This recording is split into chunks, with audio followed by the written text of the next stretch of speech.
years, people have wondered whether or not stricter gun laws should be enforced on U.S. citizens. Some people say that automatic and semi-auto weapons should be banned, and some people say that the banning of these weapons won't work at all. An automatic firearm is a firearm that will reload itself and keep firing until the trigger is released. A semi-automatic firearm is a firearm that fires a single bullet at the time the trigger is pulled.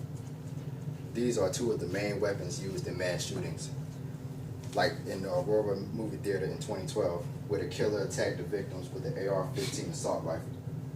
Other examples include the recent mass shooting at Umpqua Community College in Oregon, a military center in Chattanooga, Tennessee, and the shooting at Sandy Hook Elementary School in Connecticut. Most of the killers in these shootings own their guns legally. The growing rate of mass shootings occurring has made people pay more attention to this situation. There can be pros and cons to banning automatic and semi-automatic weapons. Stricter gun laws can better protect children and families.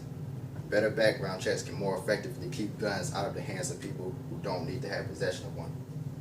As far as the cons go, the overall crime rate may go up.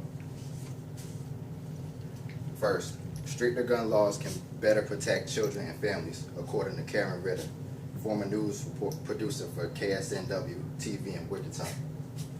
Statistics show that guns kill twice as many children as cancer in the U.S. In 2010, 15,576 children were injured by firearms, according to Dustin Riccioli, reporter for the Asbury Park Press. 33% of households in the U.S. have a gun. Half of them do not lock their guns up, and 40% of that half include households with children under 18 living there. According to USA Today, guns being kept in people's homes are 22 times more likely to be used when committing suicide. They are 11 times more likely to be used during a homicide, and they are 4 times more likely to be used during a self-defense situation. In 2010, 606 people were killed from shootings that happened unintentionally.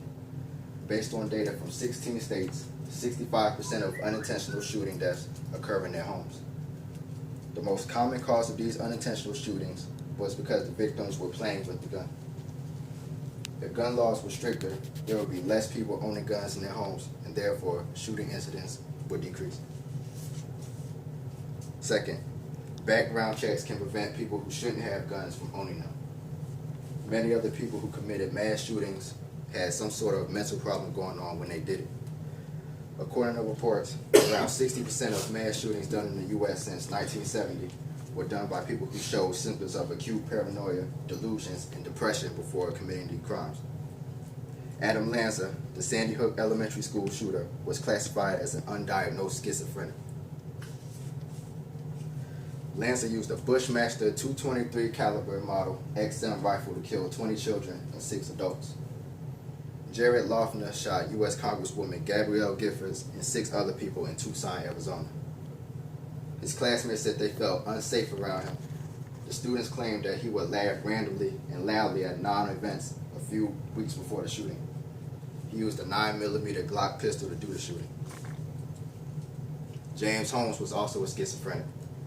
He was seeing a psychiatrist specializing in schizophrenia before opening fire. He used an AR-15 assault rifle and killed 12 people in the Aurora, Colorado movie theater. Stricter gun laws, including better background checks, may not prevent all mass shootings, but since so many shooters were mentally unstable, it could slow down the rate at which these shootings are happening. Third, many believe that violent crime may increase due to stricter gun laws. The number of private gun owners has increased by nearly 100 million since the 1990s, and violent crime rates have decreased since then. According to the National Rifle Association, the murder rate since 2010 has gone down from 52% to 47%. The total crime rate since 2010 has gone down from 48% to 37%. People may have trouble defending themselves if certain guns were made illegal. Many people rely on guns for self-defense, so if certain guns were made illegal, the law-abiding citizens would not be able to use them.